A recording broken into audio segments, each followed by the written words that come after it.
சில தற்குறிகள், அதாவது நாங்கள் யாரையுமே திட்டக்கூடாதுன்னு நினைக்கிறோம். ஏன்னா எங்கள் தலைவர் நேற்று மாநாடு பேசுனதுக்கு பட்டு நாங்கள் இங்கே வேலையை பார்க்க போகிறோம்.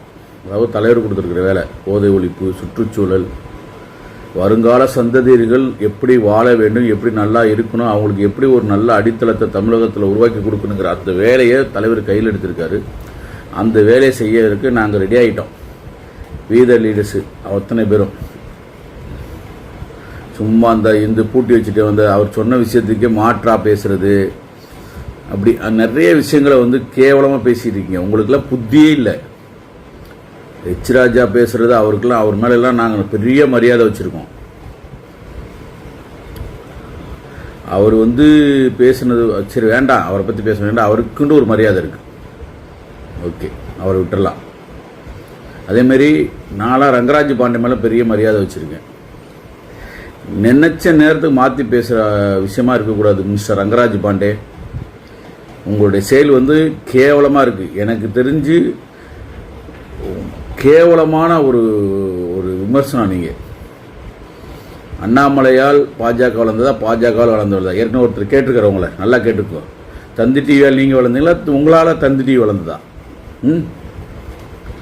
எதுக்கு நீங்கள் விஜய் ஜெயிச்சிட்டாருண்டா அரசியலே பேச மாட்டேன்னு சொன்னீங்க. கேட்ட அப்புறம் மலுப்புறீங்க. நான் ஆந்திராவில் பேசினேன், அதில் பேசினேன்ட்டு. உங்களுக்குலாம் அண்ணாமலை பற்றி பேசுறதுக்கு என்ன இருக்குது? அதுக்கடுத்து சவுக்கு சங்கர் காசுக்கு பீதிங்கிறாள் அவன்.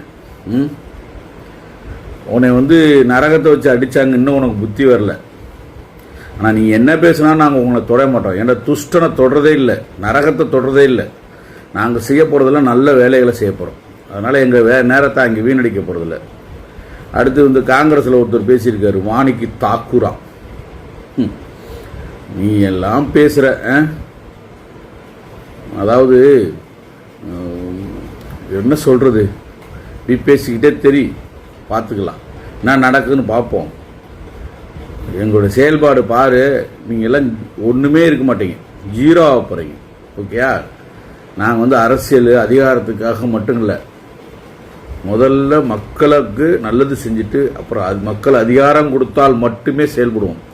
அது வரைக்கும் எங்களுடைய செயல்பாடுகள் அனைத்தும் வருங்கால இளைஞர்கள் போதைக்கு அடிமையிலிருந்து மீட்டெடுத்து சுற்றுச்சூழலை பாதுகாத்து மக்களுக்கு நல்ல வாழ்வாதாரங்களை கொடுத்து மக்களின் வாழ்க்கையை மேம்படுத்துவதற்கு இந்த வீத லீடர்ஸ் உறுதுணையாக இருக்கும். பேசுகிறவங்க பேசிட்டு போங்க. ஆனால் நாங்கள் பேச ஆரம்பித்தோம்னா யாருமே தாங்க முடியாது. நன்றி, வணக்கம்.